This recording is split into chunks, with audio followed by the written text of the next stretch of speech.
Gente, eu estive participando recentemente do terceiro CIAT, né? Seminário Internacional Analítico de Temas Interdisciplinares, e o quinto SERPRO, é o quinto Seminário de Pesquisa Inovadora na e para a formação de professores. O seminário aconteceu essa semana no CFP e eu fui convidada a participar de uma mesa para proferir a fala intitulada As Memórias Femininas na Literatura.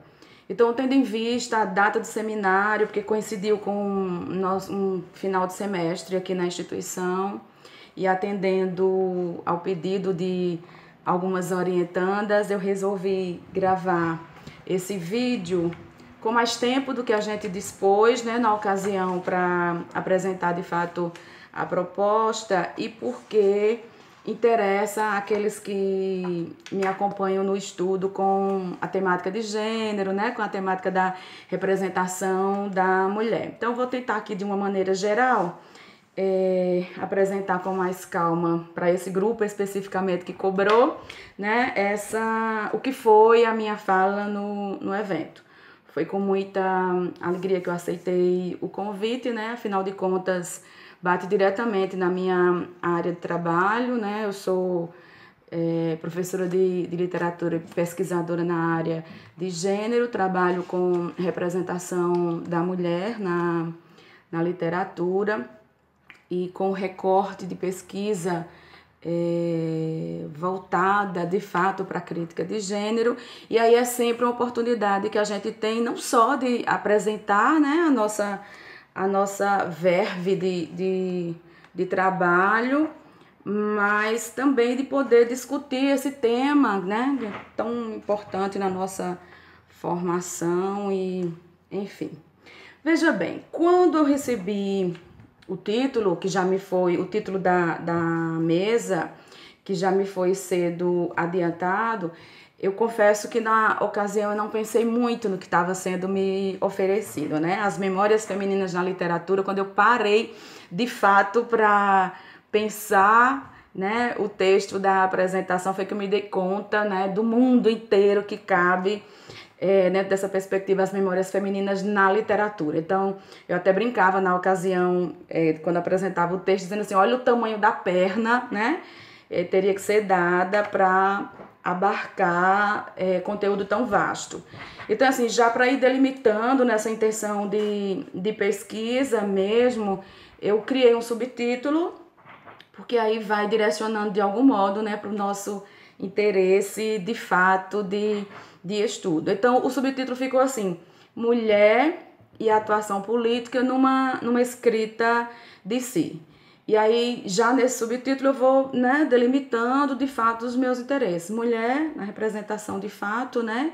E adianto que nesse trabalho, a representação da mulher, eu criei dois grupos de obras, né, para a partir delas fazer essa discussão sobre a mulher nos textos, um grupo relacionado a obras de autoria feminina, outro grupo relacionado a obras de autoria masculina, mas estando sobre o primeiro, de fato, o meu interesse, né? Na verdade, eu elenco algumas obras da autoria masculina para, no cotejo com as femininas, mostrar em que âmbito vai se dando a representação dessa mulher frente às memórias estabelecidas. Nosso interesse está sobre memória, representação da mulher, né? E por aí vai. Então, mulher nesse sentido, atuação política, e aí sendo interessada na crítica de gênero, né? Nos estudos com a crítica feminista, a perspectiva voltada realmente de atuação dessas mulheres, né? Sobretudo quando se trata de autoria feminina, qual é o novo enfoque agora, né? Que representação é essa de mulher que a gente tem nos textos e de que maneira, né, elas vão se inserindo e se relacionando e ocupando um novo espaço, né? Não só na sociedade como na arte, que é o nosso interesse aqui sobre o literário, e de que modo elas vão se representando politicamente. E escrita de si, esse texto especificamente dialoga com um outro texto intitulado Escrita de Si, Escrita da História, é um texto da professora Ângela Oliveira, ela é pesquisadora da Fundação Getúlio Vargas, e eu tomo de empréstimo esse conceito escrita de si, para a gente desenvolver um pouco sobre cartas, diários, que é, em termos de obra, de fato, que é o que eu vou me debruçar nesse trabalho.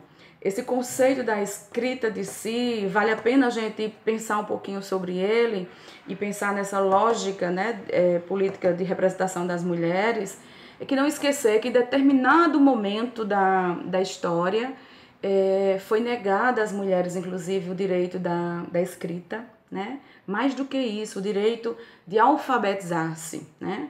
Era negado às mulheres o direito da alfabetização. E ainda assim, quando elas eram alfabetizadas, uma toda vigilância, né, sobre o que essas mulheres escreviam, sobre o que, para quem mais especificamente, né, essas mulheres escreviam. Então, assim, como o espaço público da escrita durante muito tempo foi vetado, né, às mulheres, elas de algum modo encontraram uma saída de produção na escrita íntima, né, dos diários, das cartas trocadas em família, e de repente, nesse espaço da escrita, elas tinham toda a liberdade, né, para falar, para emitir pontos de vista, para falar de política, porque sempre houve, sempre foi preconcebida essa ideia de que as mulheres só se interessavam por romance, né, por histórias açucaradas, e de repente, nesses textos que a gente vai trabalhar, à medida que elas se dispõem a falar, né, de si mesmo, do seu cotidiano, da rotina de casa, à medida que elas fazem isso, elas acabam inserindo, né, também dentro dessa perspectiva de atuação que a gente está falando aqui, né, de atuação política. E a gente parte bem do princípio também, que é bem para a compreensão, né, inicial desse processo todo, nessa lógica de que aos homens eram concedido espaço público, né, onde eles exerciam funções, eram políticos, né, escritores de renome, e muitas vezes as mulheres realmente na alcova, né, reservadas ao doméstico, à criação da casa, dos filhos. E aí, nessa lógica de que a elas estavam reservado o doméstico, mais tarde, sobretudo por intermédio dos investimentos na crítica de gênero, a gente perceber que a saída para as mulheres, muitas vezes, foi fazer desse doméstico, então, seu espaço de atuação. Se a elas era reservado o doméstico, então, politizar as relações em torno do doméstico começou a ser uma saída para essas mulheres. Eu até brinco quando estou falando dessa questão, dizendo, sabe aquela historinha quando os companheiros aí da vida dizem, lá em casa quem dá a última palavra sou eu. A mulher diz, vai lavar os pratos. Aí eu digo, já vou. Então é mais ou menos, né, por aí, nesse sentido de que, sendo o espaço doméstico, de algum modo, um espaço em que elas começaram a ter, de fato, essa atuação, esse espaço também acaba sendo de interesse, né, da crítica feminista, porque é o que era concedido a elas. Então, procurar saber o que essas mulheres, no domínio, né, desse doméstico e do íntimo, conseguiu escrever, já que ao público era vetada essa participação delas, passa a ser interesse, né, dos estudos da crítica. Curiosamente, aqui no Brasil, a crítica feminista ganha bastante espaço de discussão entre as décadas de 70 e 80, e se a gente for olhar estatisticamente, entre 70 e 80, aqui no Brasil, proliferam-se a publicação, né, em forma de resgate, inclusive, desses estudos que a gente vem conceituando, né, a partir da Ângela Oliveira, de escrita de si, ou seja, a publicação de diários, a publicação de cartas, né, descobertas da intimidade dessas mulheres e que vieram a público e que nos fizeram conhecer e muito do que a mulher pensava na época, o que ela representava, com o que ela dialogava, né? Então, vamos lá. As memórias femininas na literatura, mulher e atuação política numa escrita de si. Para eu começar a desenvolver esse pensamento, né, em torno desse tema, duas obras me foram fundamentais. Eu vou citar outras aqui, mas de imediato duas obras nos foram fundamentais para essa compreensão. Uma delas é o texto do Harold Bloom, o Cânone Ocidental. Vai ficar meio invertidinho aí, mas é esse o título, né? O Cânone Ocidental. E é uma obra que eu recomendo, sobretudo, para esse conceito de cânone, que muitas vezes as pessoas escutam falar sem ter, de fato, a dimensão, né, do conceito. O Harold Bloom aqui faz especificamente a listinha dos títulos dele que ele considera canônicos, né, nessa perspectiva do que ele está chamando de cânone ocidental. E como todo recorte, o autor naturalmente tem a liberdade de escolher os seus. E basta dizer, bom, primeira perspectiva do cânone passa por essa lógica da tradição, da memória, né? O que é que de fato fica para a posteridade, muito na lógica do que a gente um pouco chama do que é imortal. O que é que imortalizou, o que é que ficou, né? Então, o cânone tem muito a ver com a tradição, né? Quando a gente fala de literatura canônica, é aquela que foi consagrada, é aquela que está muito no que a gente chama da literatura oficial. Para falar de mulheres na literatura, sobretudo de autoria feminina, a gente teve que buscar na pesquisa fora do cânone, né? Até para lembrar essa lógica anterior, que as mulheres não é dado o direito sequer de serem alfabetizadas, imagine produzir literatura, né? Então não preciso dizer que para falar muitas vezes de mulher na literatura, é preciso muitas vezes buscar fora do cânone, porque não vai ser no cânone que a gente vai encontrar sobre essas mulheres. Mas independente de qualquer coisa, eu digo até que é um texto difícil para nós, da crítica de gênero, o texto do Harold Bloom, pela perspectiva com que ele encara a crítica de gênero, a crítica feminista, né? É uma crítica, é um olhar, inclusive, bastante preconceituoso, não vai ser aqui o caso, mas à medida que eu fui lendo, que eu fui vendo a problemática, a primeira vez que eu trabalhei esse livro, eu fui me chateando com o que eu ia lendo no texto, e eu até fiz um levantamento dos termos, né, a forma como ele se refere aos estudos de gênero, que eu quero acreditar que seja por desconhecimento, ele não tem obrigação nenhuma porque ele não é da área, mas assim, a forma como ele recebe a preocupação na crítica de gênero é uma forma pejorativa, é uma forma marginal, porque o olhar dele de fato é canônico, o olhar dele de fato é sobre o tradicional. Mas enfim, né, estabelece aqui uma tipologia, como toda tipologia, como todo recorte, ele tem as suas lacunas. Basta dizer que, por exemplo, dentro da lista que o Bloom oferece, ele deixa de fora, pasmem, né? Ainda nessa linha do que a gente conhece do cânone tradicional, ele deixa de fora Dostoiévski, ele deixa de fora o Stendhal, ele deixa de fora Flaubert, ele deixa de fora Balzac. Bom, por aí vocês tiram que, assim, na hora de apresentar o cânone, ele teve a liberdade e é uma liberdade que é dele mesmo de escolher os seus. Bom, a gente está falando também de uma publicação inglesa, né? E que aí, naturalmente, ele também faz os recortes, né, dentro da nacionalidade. Considera ocidental, mas faz os recortes também dentro da sua nacionalidade. E aí eu tive a curiosidade de ver, ainda assim, dentro do que ele está apontando como canônico, que mulheres aparecem, né? E aí eu fiz a continha aqui, são 4 mulheres, na verdade. Jane Austen, Emily Dickinson, Virginia Woolf e George Eliot.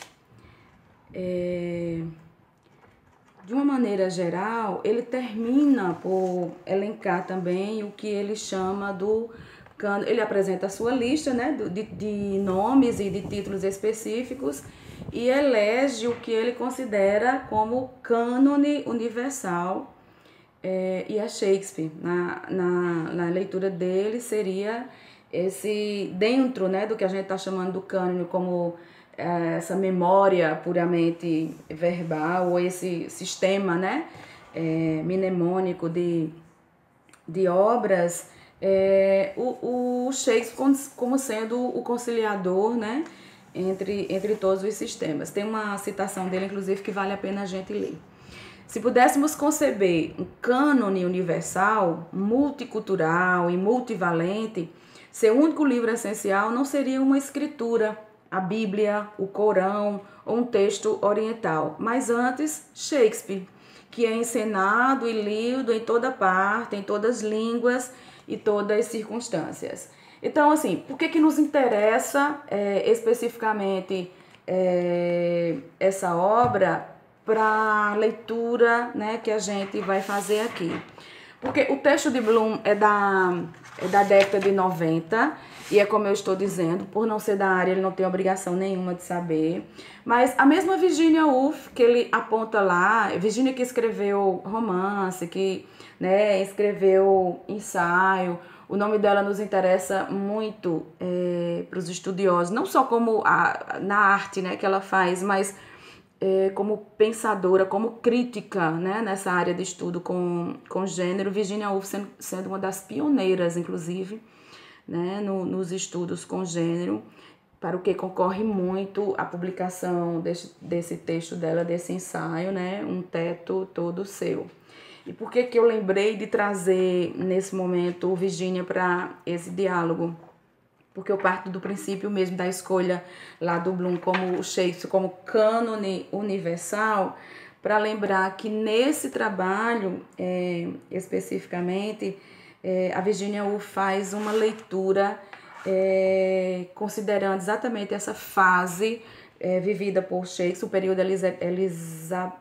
elisabetano, em que as condições de escritura, né, para a mulher nesse período, que eram nenhuma, né? Então, assim, o fato de não existirem mulheres publicando nesse período de produção do Shakespeare tem muito mais a ver com a questão histórica, né? Então, chamando atenção para o que seria uma educação bastante desigual, né, entre homens e mulheres do período. Virginia Woolf, nesse texto, chama atenção de provavelmente qual teria sido, né, toda a formação do Shakespeare frente a uma imaginária irmã. Então ela cria, né, ficticiamente uma irmã chamada Judite, e aí ela começa a imaginar qual seria essa trajetória de Judite nesse mesmo período vivido por Shakespeare, né? Há um trechinho aqui no Teto Todo Seu que ela diz, fazendo esse cotejo, né, entre eles. Enquanto isso, sua extraordinária dotada irmã, suponhamos, permanecia em casa para fazer o contraponto entre o Shakespeare que estudava, saía para caçar, né, andava a cavalo, tinha toda uma perspectiva de mobilidade, inclusive diferente da suposta irmã. Aí ela continua, era tão audaciosa, tão imaginativa, tão ansiosa por ver o mundo quanto ele, mas não foi mandada à escola. Não teve oportunidade de aprender gramática e lógica, quanto menos ler Horácio e Virgílio. E aí ela continua ainda chamando a atenção, né, para as qualidades que teria essa fictícia Judite. Talvez ela rabiscasse algumas páginas às escondidas no depósito de maçãs no sótão, mas tinha o cuidado de ocultá-las ou atear-lhe fogo. Cedo, porém, antes de entrar na casa dos 20 anos, ela deveria ficar noiva do filho de um negociante de lãs da vizinhança. Reclamou como o casamento lhe era odioso e, por isso, foi duramente surrada pelo pai. Depois, ele parou de repreendê-la. Implorou-lhe, em vez disso, que não o magoasse, não o envergonhasse nessa questão do casamento. Ele lhe daria um colar de pérolas, uma linda anágua. Disse e havia lágrimas nos olhos. Como poderia ela desobedecer-lhe? Como poderia partir-lhe o coração? Somente a força do seu próprio talento levou-a a fazê-lo. Fez um pequeno pacote com seus pertences, deixou-se escorregar por uma corda no meio numa noite de verão e tomou a estrada para Londres. Ainda não tinha 17 anos. Os pássaros que cantavam não eram mais musicais do que ela. Judith tinha um mais vívido pendor. Um dom, como o de seu irmão, para a melodia das palavras. Como ele, tinha uma predileção pelo teatro. Ficou à entrada do teatro, queria representar, disse. Os homens riram-lhe no rosto. O gerente, um homem gordo e falastrão, soltou uma gargalhada.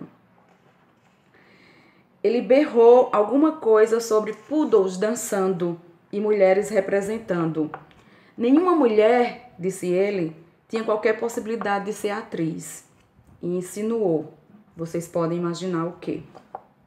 Ela não conseguiu obter nenhuma formação em seu ofício. Poderia sequer procurar jantar numa taberna ou perambular pelas ruas à meia-noite. Apesar disso, seu talento era para a ficção e desejava com ardor alimentar-se abundantemente das vidas dos homens e mulheres e do estudo dos seus estilos. Finalmente, pois era muito jovem e tinha um rosto singularmente parecido com o do poeta Shakespeare, com os mesmos olhos cinzentos e sobrancelhas arqueadas, finalmente o empresário Nick Green compadeceu-se dela. Judith viu-se grávida desse cavalheiro. E então, quem pode medir o fogo e a violência do coração do poeta quando capturado e enredado no corpo de uma mulher? Matou-se numa noite de inverno e está encerrada em uma encruzilhada onde agora param os ônibus em frente ao Elephant e Castle. Então veja, esse pequeno enredo, né, imaginário de Virginia Woolf para uma suposta irmã de Shakespeare mostra de maneira sintética qual seria o destino, né, dessa Judith, essa suposta irmã, que embora tivesse tanto talento quanto, né, tivesse tanto desejo quanto, né, de se jogar na produção literária, as condições não permitiriam, né, porque a educação levaria Judith, como levaria qualquer mulher da época, para rumos muito distintos dos que foram reservados, né, ao poeta Shakespeare. Então, veja bem, a gente parte dessa perspectiva do cânone do Harold Bloom, pegando essa perspectiva de um teto todo seu, para fazer exatamente o contraponto em relação a também quais são as condições que eram reservadas às mulheres, né, para produção. Além dessas duas obras, e a gente já citou o texto, né, a escrita da história, da professora Ângela, um outro material também nos interessa nesse estudo e diz respeito ao texto da Ecléa Boss, né, intitulado Memória e Sociedade. A gente não esqueça, né, que a gente não está perdendo o link em nenhum momento, né, com essa perspectiva do trabalho com a memória. E no texto de Ecléa, embora interesse o livro como um todo, mas interessa muito mais essa perspectiva dar vozes aos sujeitos, porque é uma pesquisa que ela desenvolve, né? A gente vai ter nesse livro, na verdade o livro foi publicado em 1979 e ela utiliza como procedimento para ouvir sobre a história de São Paulo. A história de São Paulo nessa obra sendo contada através dos sujeitos que viveram a cidade. Então, de algum modo, a gente tem a história contada fora da história oficial, né? Uma história diferente do que os livros oficiais contam, porque contado a partir da memória de velhos, né? São depoimentos, são histórias de vida, né? De pessoas que viveram essa construção da cidade e ajudaram a construir São Paulo. Então é uma perspectiva realmente de um trabalho de pesquisa que dá voz aos sujeitos. Então isso nos interessa para o objeto, né, de estudo aqui nessa representação de fala que a gente quer fazer. Aí olha só, levando em consideração autoria feminina, são mulheres agora no texto com voz, né? Diferentemente do que seriam elas silenciadas em sociedade. Então, a gente se interessando pelo que elas dizem, né? Pelo que elas pensam, pelo que elas produzem, é que vai gravitar a nossa discussão. Então, eu pediria licença para ler um trecho que situa ainda mais das nossas intenções aqui. Ocupar esse lugar de voz exigiu tempo, bem como persistência de investimento e luta.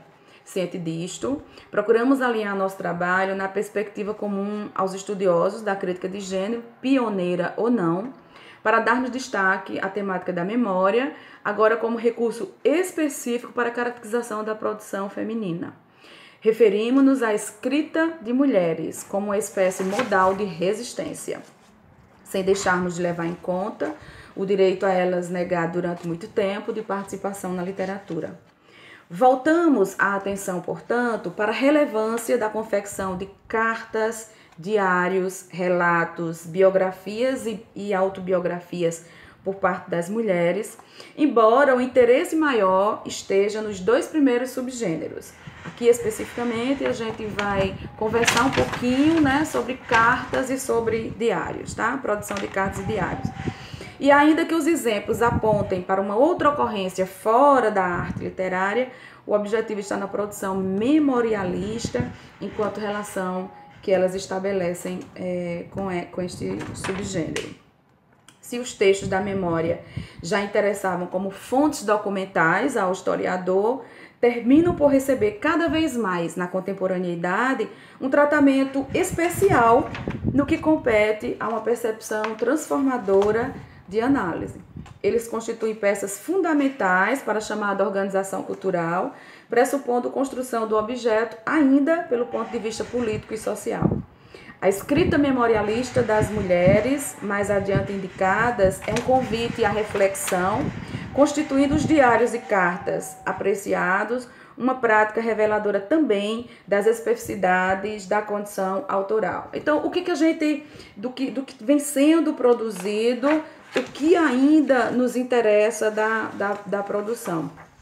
Quando vamos ler mais a respeito dessa produção memorialista, vai ficando muito claro, assim, quando se trata da memória dos homens, né, em que gravita a memória dos homens quando eles se propõem a fazer produção nesse subgênero, e qual o interesse das mulheres dentro dessa produção memorialista, quando mesmo a produção de memória dela, né, aponta para que direção. Então, nessa intenção, para ajudar nesse diálogo, nós estabelecemos 2 grupos de leitura, como eu disse anteriormente, né, um grupo mais voltado para a autoria masculina. Dentro da autoria feminina, nós escolhemos 7 obras, e escolhemos mais 7 obras dentro da autoria feminina. Confesso que não foi nada deliberado, né? Foi vindo à memória obras que poderiam interessar na discussão, assim, nessa lógica, dentro do cânone, quais as que eu poderia escolher para trabalhar, né? E dentro das perspectivas memorialistas de mulheres, e nessa preocupação entre cartas e diários, que obras eu posso trazer nesse momento para a discussão. E aí, no final, quando eu estabeleci um lado e outro, deu de forma equitativa 7 obras, mas não foi nada pensado assim, deliberadamente. Dentro da autoria masculina, as obras selecionadas foram Memórias de um Sargento de Milícias, né, obra de 1884, Memórias de Subsolo, né, do Dostoiévski. O Memórias do Sargento de Milícias é do Manuel Antônio de Almeida, né? Memória do Subsolo de Dostoiévski, obra de 1864. Memórias Póstumas de Brás Cubas, de 1881, Machado de Assis. De Machado de Assis também Dom Casmurro, né? De 1899. Eu escolhi ainda Capitu, Memórias Póstumas, do Domício Proença Filho, uma publicação de 1998. e ainda estendo a discussão até Gabriel Garcia Marques, numa publicação dele de 2004, Memórias de Minhas Putas Tristes. Então vejo que são todas obras que já pelo título a gente percebe a relação que elas têm, ou o comprometimento que elas têm em relação à memória. Às vezes o próprio enredo comprometido, né, com memória, ou o título de alguma maneira apontando, né, para uma perspectiva memorialista. E assim, observando em cada uma delas o que predomina nessa perspectiva canônica mesmo, né? As memórias apontam para que direção. Eu vou falar muito rapidamente, a gente não vai se deter muito nisso, mas só para ir situando, tá, vocês em relação ao interesse de memória. Em Memórias Sargento de Milícias, de algum modo conectado, embora o romance não seja narrado pelo próprio personagem Leonardo, mas a gente observa quando vai estudar as memórias que uma das preocupações memorialistas quando se trata na autoria feminina é se voltar para o militarismo, se voltar, né, para o homem se interessando por guerra, o homem se interessando, né, as narrativas de memória masculinas, geralmente elas têm esse caráter épico, né, dos feitos do homem, essa coisa toda. E no caso específico aqui, as memórias Emanuel Antônio de Almeida, sobre a revocação de um passado, né, reconstruído por meio das histórias pelas quais passam a personagem Leonardo. Então, é de fato assim, as aventuras vividas por Leonardo que interessam nessa perspectiva memorialista aqui, né?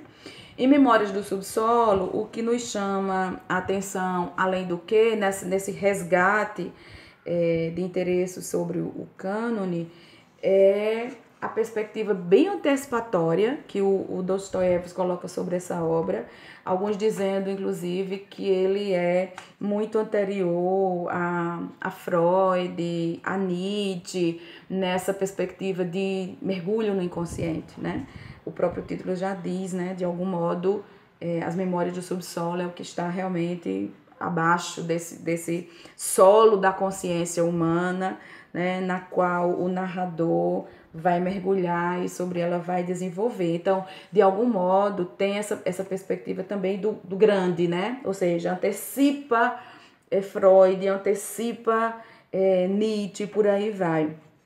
Em Memórias Póstumas de Brás Cubas, eu acho que vocês estão vendo pelos títulos, também houve um recorte indiscriminado, no sentido assim, de que não há uma preocupação só de obras nacionais, né? Eu, à medida que fui lembrando, muito mais pelo recorte memorialista já dos títulos e dos enredos, né, comprometidos com memória, isso foi trazendo interesse para o trabalho. Então, o Memórias Póstumas de Brás Cubas, que a gente até considera assim, uma grande revolução já do narrador, é o narrador que vai contar a sua história, né, após sua morte, é algo extremamente inovador, né, dentro da perspectiva não só de Machado, mas da perspectiva literária do período. E assim, para ir conectando tudo isso com a imagem de mulher, né, já que é o nosso interesse, eu vou só adiantar uma clássica frase que sai dessa obra, que se popularizou, né, nessa relação com o Machado, e que talvez muitos conheçam, né, nessa referência do narrador, quando ele em determinado momento da obra diz assim: Marcela amou-me durante 15 meses e 11 contos de réis, né? É uma frase que até é provocadora de riso no primeiro momento, mas já ela, né, denunciadora bastante desse olhar sobre a mulher, né? Ou seja, muito claramente colocada aqui a mulher venal, a mulher que interesseira, né? Portanto, que se vende por 11 contos de réis. E é assim que a gente vai tentando, né, à medida que vai vendo as obras, qual é a imagem de mulher que se são obras grandiloquentes, se são obras, né, que foram alçando a esse espaço canônico, que imagem de mulheres eles também vão ajudando a canonizar, né, nessas obras. De Machado de Assis ainda, Dom Casmurro, e aí eu não preciso dizer o grande enigma, né? Se é que a gente pode falar de enigma mesmo, mas qual é a grande problemática dessa obra quando o Machado de Assis, por intermédio de Bentinho, né, cria a grande equação em torno da traição ou não por parte de Capitu, né? Então, o romance aborda com muita maestria essa perspectiva do ciúme, e desde sempre, eu acho que vocês lembram da obra também, a Capitu desde sempre colocada em xeque, né? Quando o texto deixa muito claro que desde criancinha a Capitu demonstrava esses olhos de ressaca, a Capitu dos olhos de ressaca, né? Que tão comumente, né, se consagrou nessa obra. Então, o narrador deixando muito clara essa perspectiva da mulher dissimulada, né? Então, a gente vai vendo que essas características vão apontando para uma representação de mulher que a gente procura, de fato, contestar aqui, porque entra num nível de generalização bastante complicado e que merece, de fato, a nossa crítica e a nossa, né, especialização sobre essas ocorrências todas. Curiosamente, Domingos Proença Filho, quando a obra de Machado de Assis está prestes a fazer 100 anos, ele publica em diálogo com Machado de Assis o título Capitu, Memórias Póstumas. E assim, de imediato, é um texto muito legal, porque assim, subverte a perspectiva colocada por Machado de Assis, né, quanto mais a gente lê a obra, se a gente for embarcar, né, nas declarações do Bentinho, a gente caminha para uma Capitu que vai ser condenada porque tem traído Bentinho na obra. O que o Domício Proença vai fazer aqui nessa perspectiva transgressora é que, assim, diferentemente do que acontece na obra de Machado de Assis, ele vai dar voz a Capitu, né? Não é à toa que agora é o contrário, é ela, né? Depois de morta, vindo escrever suas memórias e passando a limpo tudo aquilo lá que Bentinho escreveu. Então, assim, do ponto de vista da criação, é uma sacada muito legal, porque, assim, Capitu com voz, o narrador vai, inclusive, invocar o testemunho, né, de vários personagens que já estavam lá no próprio Dom Casmurro e em outras obras, só para vocês terem ideia, ele invoca o próprio Brás Cubas, lá da Obras Póstumas, ele invoca o Quincas Borba, lá do romance homônimo, ele invoca o Conselheiro Aires, do Memorial de Aires, todos os personagens de Machado de Assis, e não contente, ainda vai buscar Aurélia, né, lá do romance Senhora de Alencar, todos eles para dar depoimentos, dessa vez favoráveis a Capitu, né, em torno dessa defesa de Capitu. E o grande barato da obra é que a falha de caráter que o Bentinho apontava para Capitu, né, na obra original, agora vai ser transferida para ele, né? Então é realmente essa virada de jogo, e o mesmo argumento que é utilizado lá em Dom Casmurro, de que Capitu era mau caráter desde criancinha, é esse mesmo argumento que vai construir a defesa de Capitu agora em Capitu Memórias Póstumas. Então é um texto bem interessante de se ler, mas é isso que eu quero chamar a atenção agora, nesse elenco de obras masculinas, né, escolhidas para falar também sobre essa memória de mulheres, né, na literatura feminina.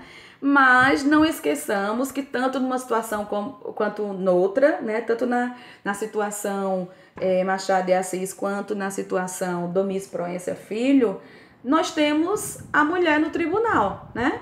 Então é ela sendo inquirida, é ela tendo que provar alguma coisa, é ela, né, na inquisição, digamos assim, né, tendo que se defender de uma acusação que lhe vem sendo feita. Tá? Por último, de texto escolhido nessa representação, né? Nesse recorte que eu fiz para se trabalhar memórias, eu escolhi o texto Memórias de Minhas Putas Tristes, do Gabriel Garcia Marques. E aí eu devo dizer a vocês que, de imediato, eu tive muita raiva a primeira vez quando eu vi esse título, ainda em 2005, participando de um congresso, me foi apresentada essa obra por lá. E de imediato me deu muita raiva do título, antes de conhecer o texto. Depois que a gente conhece o texto, você vai ver que, de fato, foi um título, mesmo que se respeite a tradução, mas é um título para vender, o apelo é comercial, porque quando você vai ler a obra, o título destoa, inclusive, do que é a proposta colocada no romance. Na verdade, o romance vai apresentar vai explorar uma história pouco convencional, né, em forma de lembranças do protagonista narrador, que é um senhor já de idade, está prestes a fazer os seus 90 anos de idade, se resolve, né, como presente de aniversário, dar a ele próprio uma noite de amor com uma virgem, né, de 14 anos. O que tem de peculiaridade em relação a esse protagonista é que, assim, a vida inteira dele, ele se relacionou com prostitutas, ele só conhece o amor pago, né? Então é o suficiente essa relação com a jovem para mudar nele a concepção e o modo de vida, passando a personagem a reavaliar sua própria história, suas atitudes e por aí vai. Então o livro, por fim, é um livro sobre a velhice, sobre o amor. Então, como vocês estão vendo, já bastante distanciado, né, do falso paratexto, né, ou da pressuposição, ou o que a gente leria inicialmente, né, lá vendido pelo título. No entanto, a preocupação nossa está muito mais... Veja só, se já há o que se criticar nessa perspectiva desse romantismo tardio, muito nos chama a atenção, para além do possessivo, né, Memórias de Minhas Putas Tristes, a forma, né, com que o título se coloca numa posição extremamente confortável de recepção. É como se soubesse que haverá tanta aceitabilidade, né, que fica à vontade para lançar um título desse no mercado. Eu costumo dizer, e chamava atenção disso na minha fala, dificilmente você vai ver numa prateleira, né, ou num stand, livros que venham com títulos do tipo Memórias de um Escroto, né? Então, por que essa tranquilidade quando se refere às mulheres, principalmente se a gente leva em consideração a representação que as putas ocupam, né, na cultura de tradição? Então, veja que é de fato, por contar, né, por essa aceitabilidade nos discursos da misoginia, que a gente tem exemplos como esse. Pois bem, com Memórias de Minhas Putas Tristes, a gente fecha esse primeiro quadro de obras de autoria feminina, né, em que buscamos nelas, de fato, seja não só pelo paratexto, como a gente vem mostrando, mas pelo enredo, pela configuração das personagens, que tipo de memórias, né, vem sendo validadas nessas obras e, especialmente do nosso interesse, como a gente vem repetindo, as memórias sobre as mulheres. O outro grupo de obras, que são obras agora da autoria feminina, elas passam por aquilo que a gente compreende da necessidade de abertura do cânone. Não é que a gente agora advogue pela destruição do cânone, como muito interpretou de forma bastante equivocada, né, alguns críticos, sem compreender que, na verdade, a luta na perspectiva da crítica feminista nunca foi pela destruição do cânone. Ninguém chega a esse absurdo, né? Mas essa perspectiva da abertura do cânone, ou seja, que a gente possa enveredar, né, por outros caminhos de literatura que não seja meramente aquele caminho já trilhado pela literatura canônica. Então, nesse ciclo de obras de autoria feminina, não canônicas, né, a gente se encaminha para para uma outra direção, e de antemão eu já vou dizendo que foram escolhidas as obras Cartas Portuguesas, né, lá do século XVII, 1669 elas foram publicadas. São 5 cartas de amor escritas por uma freira portuguesa, fazem parte do barroco português, e aí eu vou comentar um pouquinho sobre a perspectiva dessas cartas. Um outro texto que a gente escolhe para discussão é o Diário do Último Ano. Embora ele tenha sido publicado em 1981, ele foi escrito em 1930, né, pela escritora Flobela Espanca.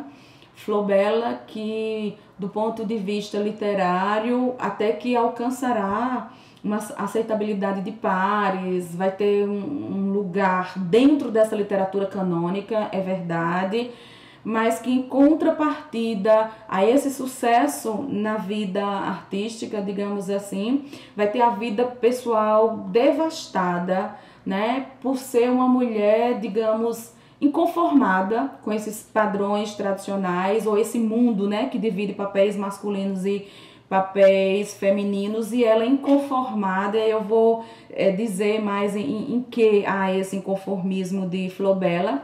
E o diário dela vai dar conta bem desse descompasso, né, entre essa mulher que foi tão bem sucedida artisticamente falando e que teve a vida pessoal, né, tão conturbada.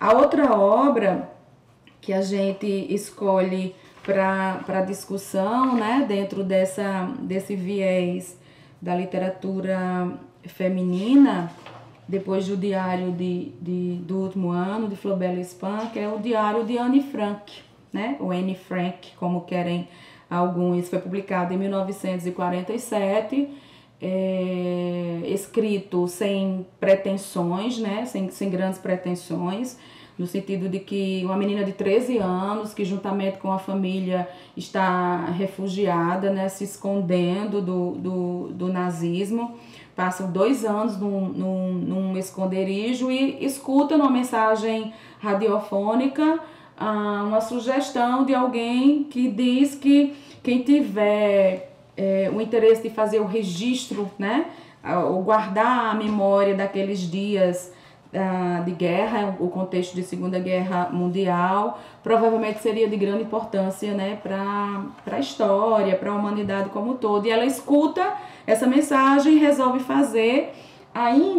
escrever, ainda que sem maiores pretensões, mas uma forma até de acompanhar esse registro, esse cotidiano, né, do esconderijo, até quando na verdade eles são descobertos, presos, conduzidos a campos de concentração. Anne Frank vai morrer, inclusive, no campo de concentração.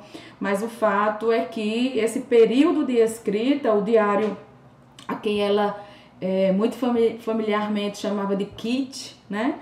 O diário ele vai ser escrito de julho de 42 a agosto de 44, então são exatamente 2 anos de escrita, né?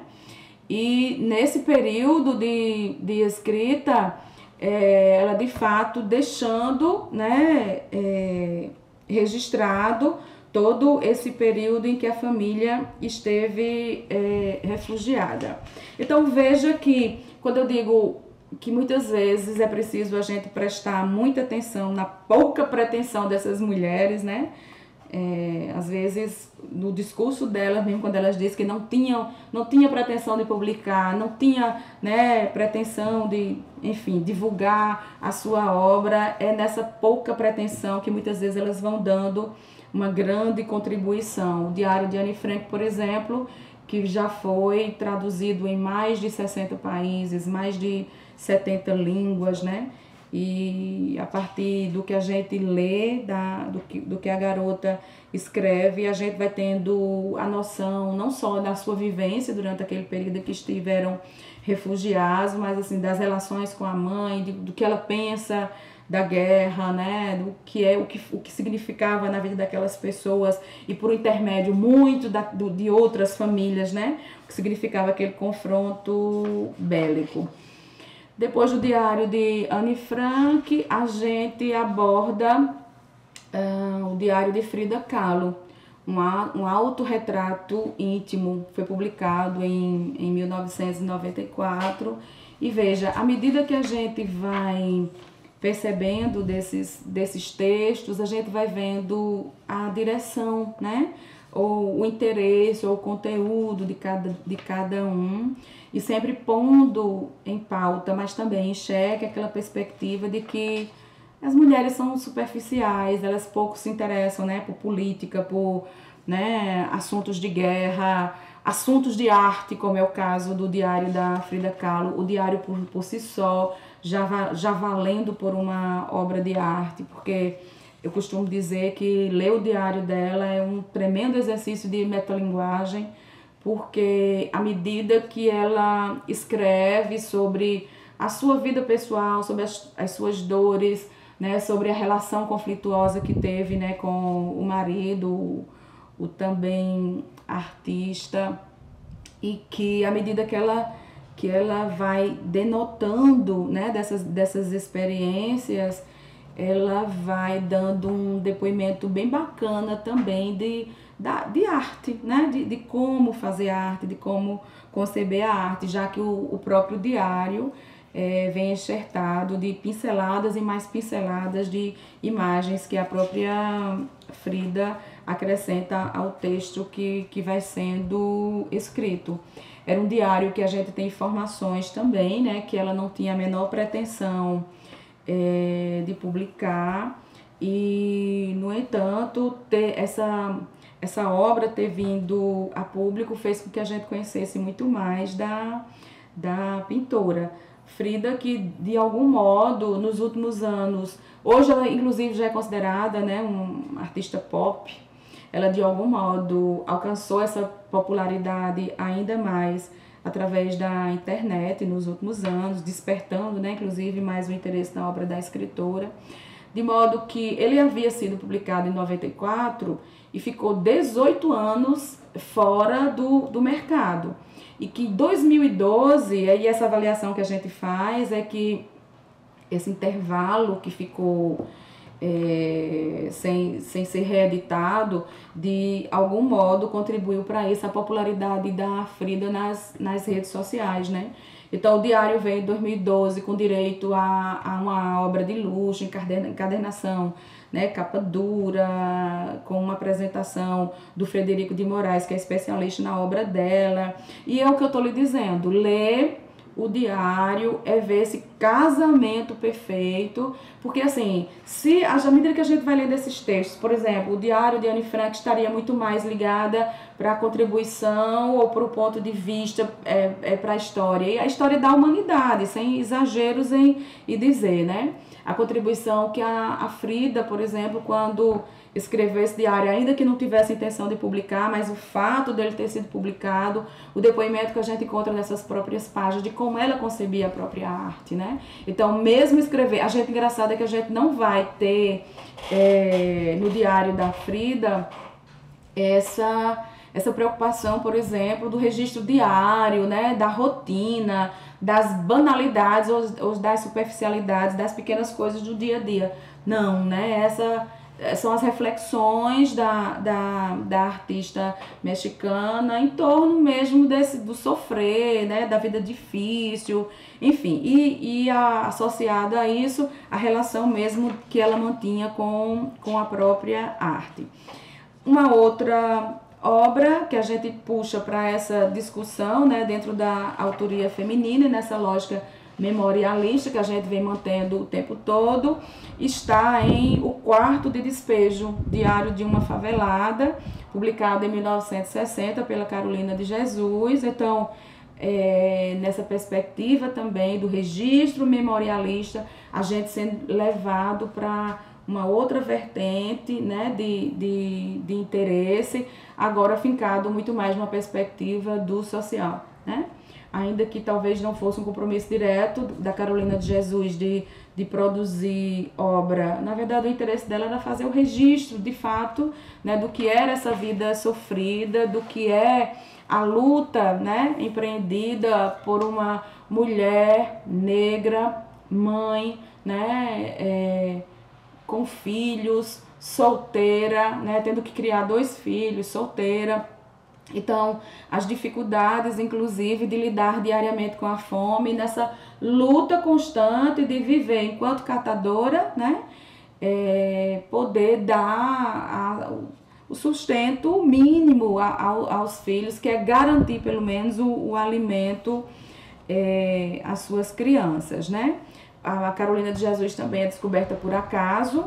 O jornalista Audálio Dantas estava imbuído de uma tarefa de produzir um documentário, né, sobre a favela Canidé, e fazendo o registro ou aquela observação em loco, descobriu, foi apresentado a Carolina e ficou sabendo, inclusive, que ela costumava, né, escrever esses diários, para espanto dele, uma semi-analfabeta que lia, que escrevia, e aí se interessou pelos cadernos. A essa altura, Carolina já tinha escrito mais de 20 cadernos, e aí ele se interessou por esses cadernos, porque se havia a intenção, né, de documentário no Audálio Dantas, de repente, na linha da literatura verdade, né, um período aí da história da literatura que interessou aos leitores, Carolina representava uma possibilidade de enxergar a favela Canidé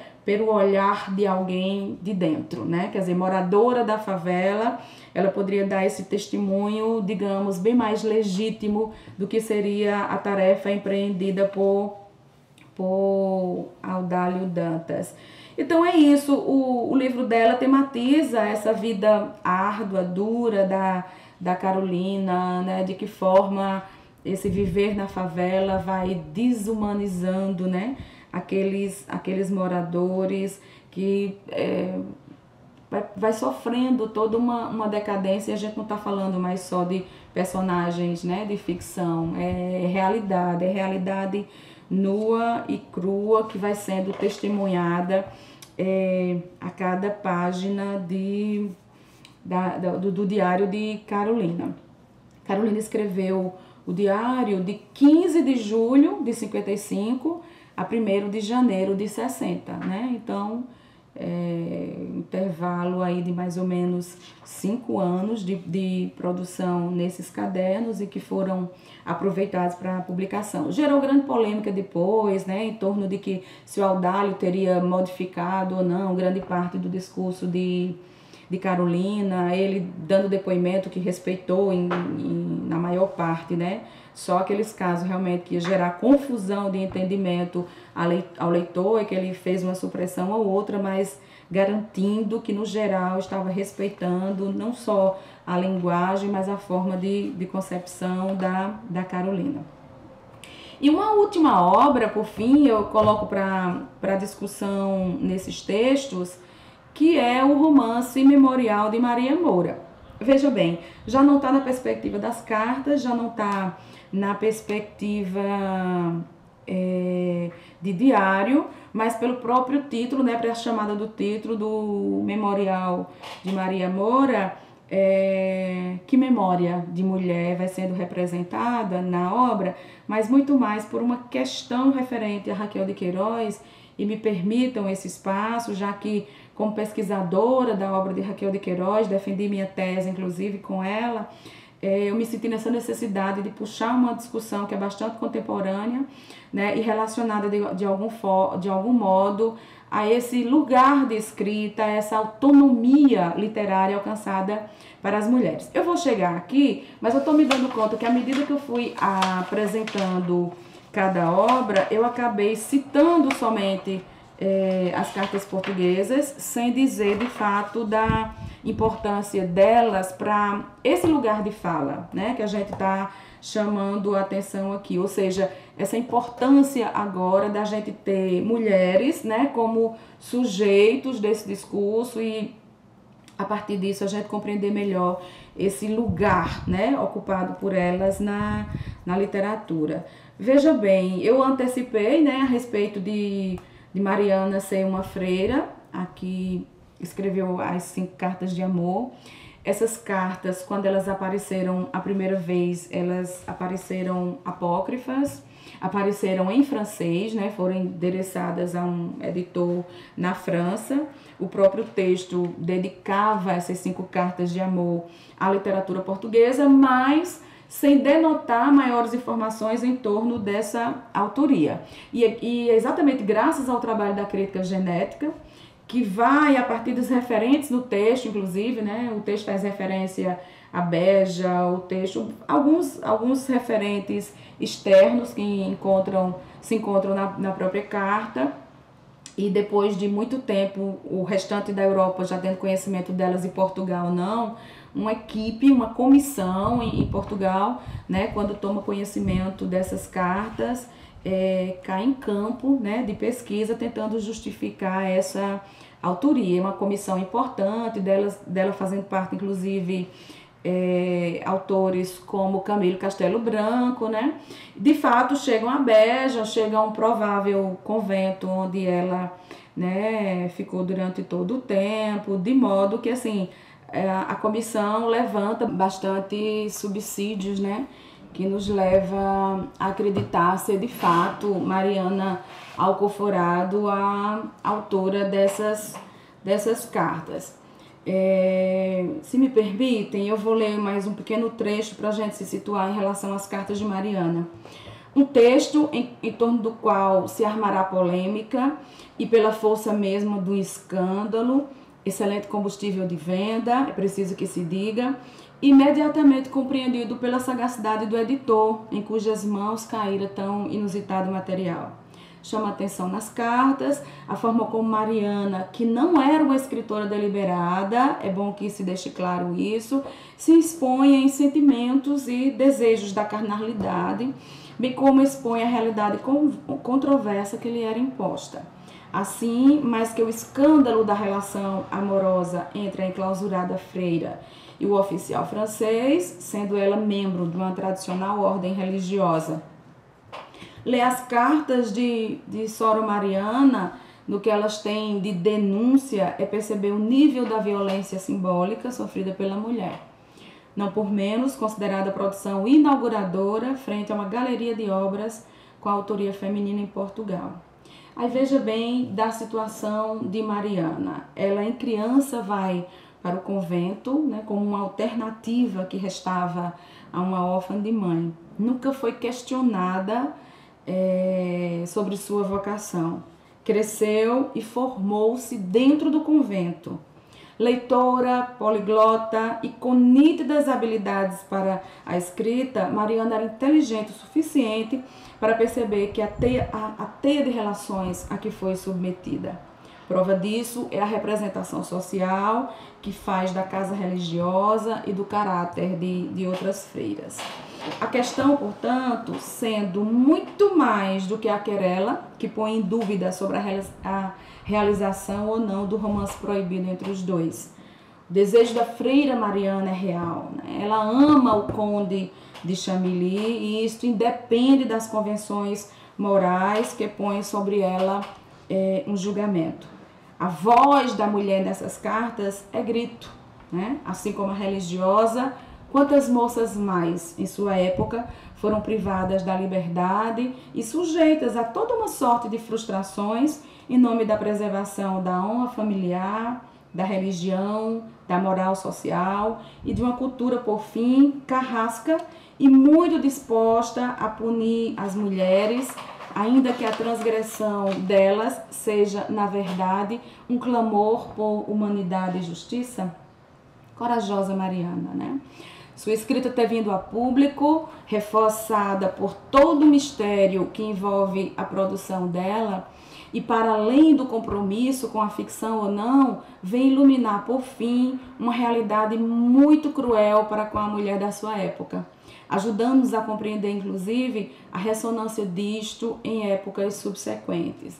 E eu retomo o trecho tal qual eu escrevi no meu trabalho, para lembrar essa relação entre a Mariana do século XVII, né, cujas cartas surgem em volta nessa desconfiança toda em torno da autoria dela, a gente enxergando nisso, sobretudo, a dificuldade de aceitar, né, a mulher como escritora, a mulher falando de si, dos seus sentimentos, porque grande parte da inaceitação passa por essa moralidade, né?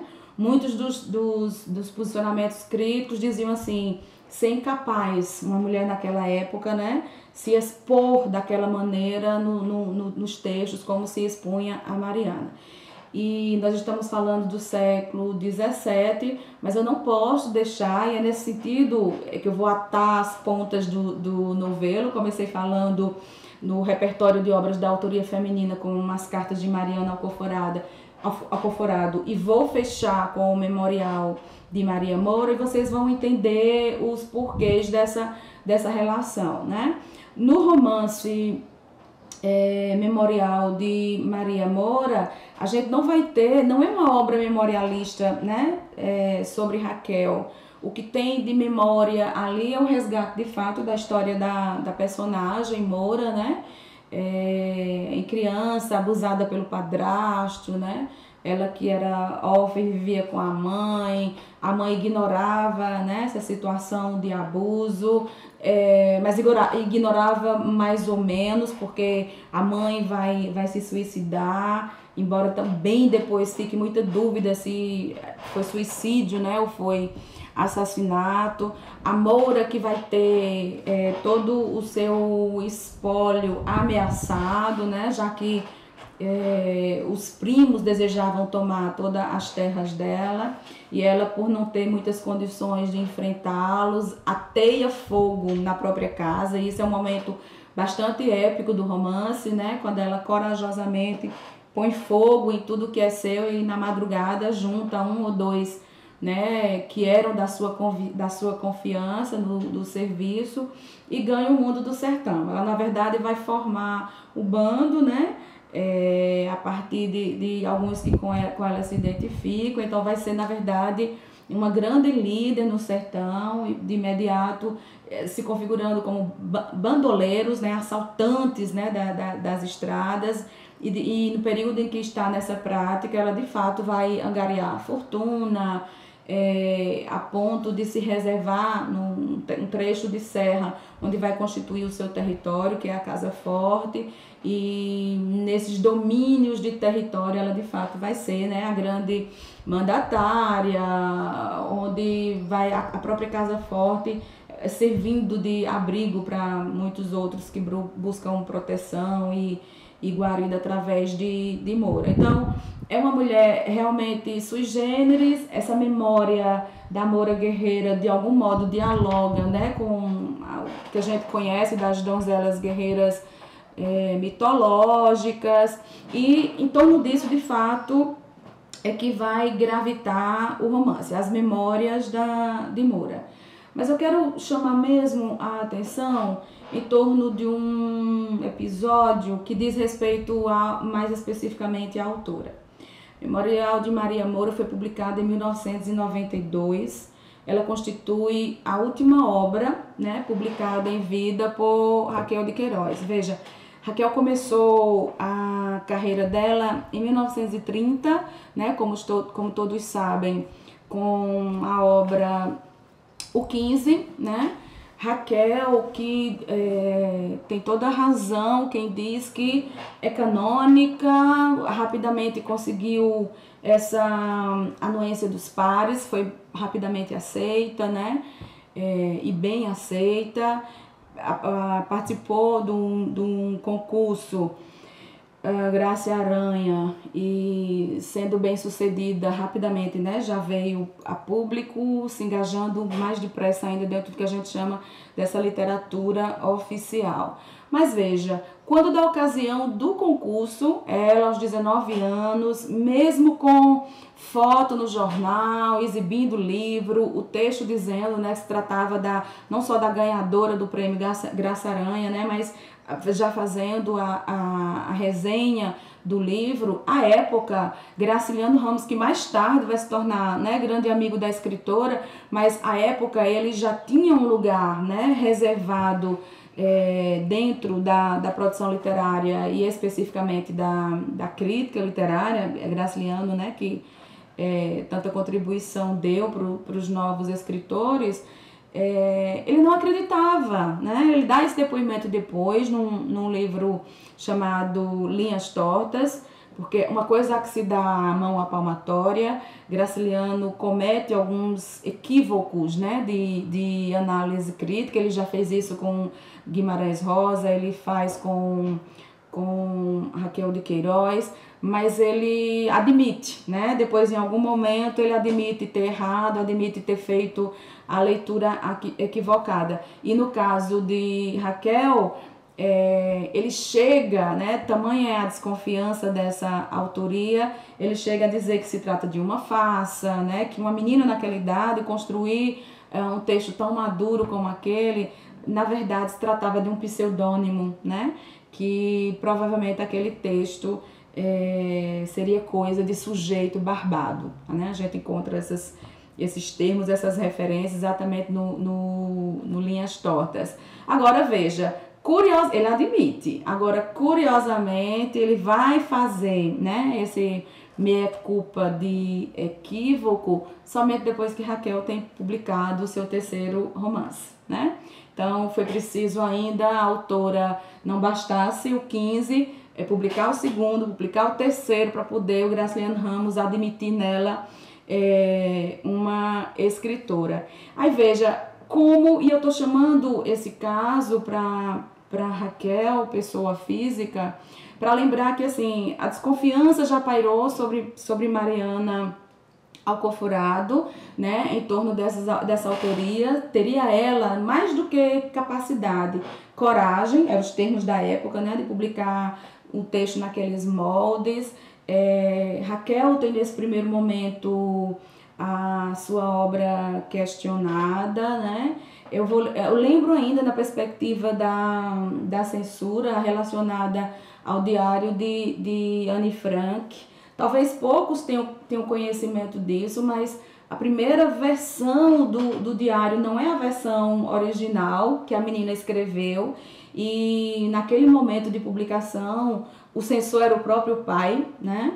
De todo o grupo que estava no esconderijo lá, é o único sobrevivente, né? Depois de que tudo passa e que se acham os pertences, né, pessoais que foram deixados lá no esconderijo, e entre os pertences estavam o diário de Anne Frank, que foi entregue ao pai.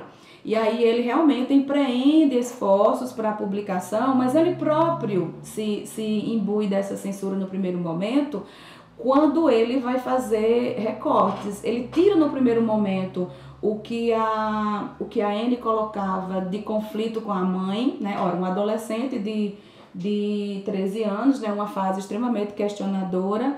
Então ele achava que não era desnecessário, né, tornar público o que eram os conflitos da menina com a mãe, e ele recolhe naquele primeiro momento nessas referências, assim como recolhe os momentos do texto em que a Anne, fruto dessa descoberta sexual da adolescência, fala da questão nos textos, né?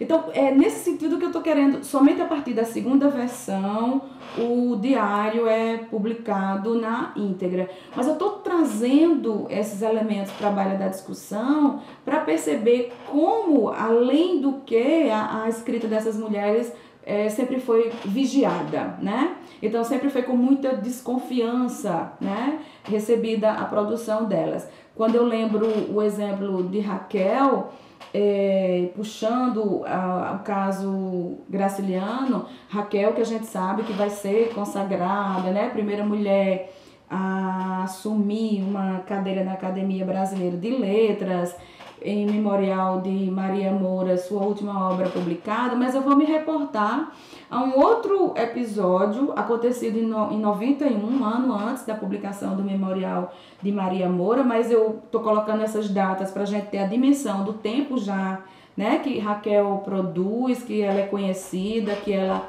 já é consagrada, fazendo referência a um programa, talvez conhecidos, né, de alguns, chamado Roda Viva, que acontecia na TV Cultura.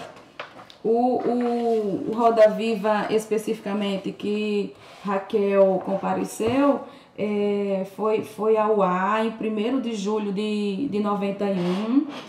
Constituía basicamente de trazer a convidada, e Raquel era a convidada na ocasião, para ser abordada, né, por uma série de outros convidados, autores, críticos, outros artistas, né, da área ou não, para dialogar, né, com a escritora.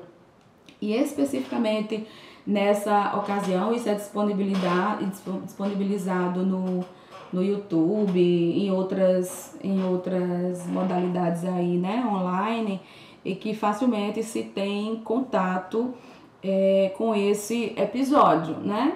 É um episódio que eu digo bastante constrangedor, mas que de algum modo é revelador, né, desse olhar de desconfiança sobre a escrita das mulheres. Eu refiro-me especificamente nessa ocasião ao comportamento do Caio Fernando Abreu, né, que coloca em xeque, inclusive, a produção de Raquel. Ele é bastante desagradável na ocasião, quando fazendo relação a vida pessoal de Raquel, cobra dela o comprometimento que em algum momento ela vai ter com o golpe militar de 64. Eu costumo dizer que se a gente não apura de fato as questões, se a gente de fato não leva em consideração o que é arte, o que é biografia, que independente da nossa curiosidade, da nossa admiração e da importância que a gente tem, né, com alguns escritores e escritoras, a gente tem que compreender que a obra de arte é muito maior do que elas. E assim, nesse momento, a meu ver, o Caio Fernando Abreu escorrega num conceito básico, né? Que é colocar a biografia acima da própria obra da escritora.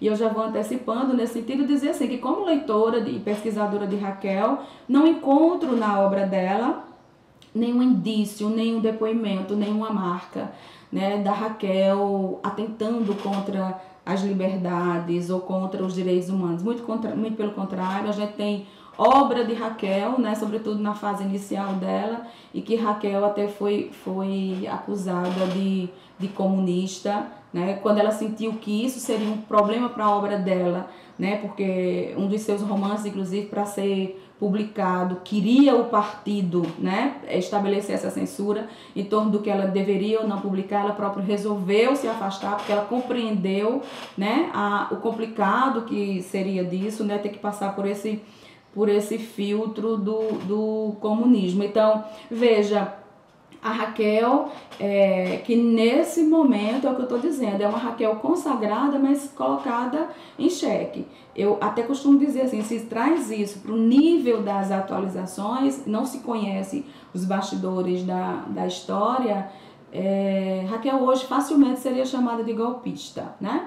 Agora, quando a gente vai compreender a relação de Raquel com tudo isso, ela era de fato parente do presidente Castelo Branco, né? E aí, como na qualidade de parente, ela realmente estava muito próxima dele. O Castelo Branco, que costumava visitar a fazenda Não Me Deixes. Raquel, em depoimentos dela, deixando muito claro que assim, ela era a prima, mas o próprio marido dela, o Oyama de Macedo, denotava ao Castelo Branco íntima amizade, né, grande amizade. E vocês pasmem, assim, como há sempre essa tentativa de devassar, né, a vida dessas mulheres que em algum lugar alçam espaço, né, dentro do público. Houve quem quisesse, alguns populares que quisessem ver na relação entre Raquel e Castelo Branco, sobretudo nessas idas, né, a Não Me Deixe, uma relação de amantes, né? Houve quem, porque quando o Castelo Branco morreu, ele exatamente estava saindo de uma visita a Não Me Deixes, né? Quando o monomotor cai, e Raquel, depois de muito tempo dando depoimento, porque também se discutiu muito em torno de uma teoria da conspiração, né? E ela depois esclarecendo, deixando claro que havia muito balbúrdia, né, em torno desse conhecimento. Na verdade, havia sido um acidente de fato. O Castelo Branco, quando faleceu, ele já tinha sido deposto, né, e visitando a região, ele queria conhecer um trecho que tinha sido colocada a alta tensão e referente ao período em que ele ainda estava no poder. Insistiu muito com o piloto para visitar. Há depoimentos de que o piloto não concordava, né, com essa reivindicação dele, sob o argumento, inclusive, de que eles estavam numa área de jatos, né, uma área arriscada, e foi muito a contragosto e por insistência do ex-presidente que o piloto vai sobrevoar a área, né, a pedido dele. De fato, acontece de um jato bater na asa do monomotor, o monomotor cai, né, e de fato o Castelo Branco morre nesse acidente. Então, veja, é muita fantasia também, né, em torno da... É nesse sentido que eu estou dizendo assim, parece que sobre as mulheres escritoras pairam, né, muito mais essa desconfiança sobre elas, né, de modo que o tempo todo é como se fossem convocadas, né, a se justificarem, a emitir os porquês, né, da sua produção, quando não é no texto propriamente dito, né, questões relacionadas à pessoa física. Mas, no geral, a intenção é essa nesse trabalho, né, à medida que nós trouxemos para o debate, né, a escrita dessas mulheres, de algum modo em cotejo, né, com a escrita dos homens, a gente vai percebendo do interesse, vai percebendo da representação, né, sobretudo nessa modalidade de pesquisa voltada para a representação da mulher, né, na literatura.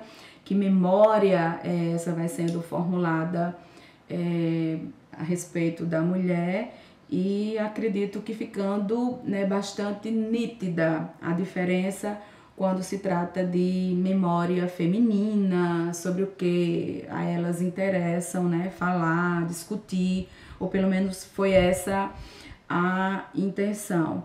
E aí, para finalizar mesmo, lembrar apenas a questão colocada pelo Harold Bloom, quando fazia a definição do cânone e por tabela apresentava a sua lista canônica, o interesse que ele colocava, né, na hora de definição dessas obras pelo estético. O tempo todo o Bloom vai argumentar no livro a respeito dessa importância, né, por ele dado, o que lembra bastante o que a gente já conhece em determinado momento da crítica literária a respeito de uma literatura imanentista, né?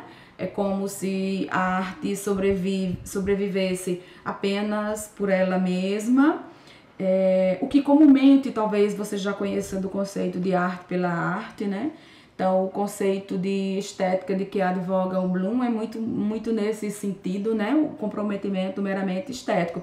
E toda essa discussão nossa, na verdade, a gente não desconsidera o estético, a gente, me permita a intimidade em dizer, né? A gente que se soma aos estudiosos, né, com a crítica de gênero, mas a reivindicação é muito outra, é muito no sentido de dizer que é possível sim, né, acoplar essa preocupação estética com esse comprometimento político, né, que é o que a gente vem discutindo até então, essa ideia de que o estético não necessariamente, né, venha pressupor do político.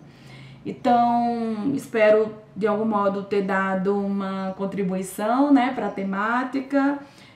Cada vez mais que a gente se aproxima dessas autoras, né, e passando em revista, né, essas memórias, a gente vai compreendendo mais, né, da história das mulheres, né, e da história especificamente dessas mulheres escritoras que nos interessam, né, da luta empreendida por elas, né, galgando espaço dentro da literatura, mas uns espaços muitas vezes reivindicados, e não é uma reivindicação, né, sem pouca luta. Então, por essas e outras, assim, dizer que dá um orgulho danado, né, dessas mulheres aí empreendedoras, né, culturalmente, artisticamente, e que de algum modo vem ajudando a construir, né, a história da literatura, ainda que muitas vezes negadas dentro desse processo. Então, um abraço a todos, obrigada pela atenção. Quem conseguiu chegar até aqui, eu deixo o meu abraço. Tchau, tchau.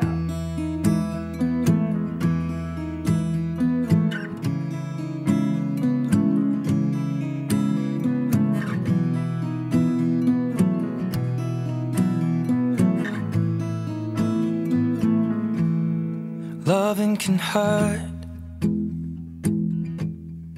Loving can hurt sometimes, but it's the only thing that I know. When it gets hard, you know it can get hard sometimes. It is the only thing that makes us feel alive. We keep this love in a photograph.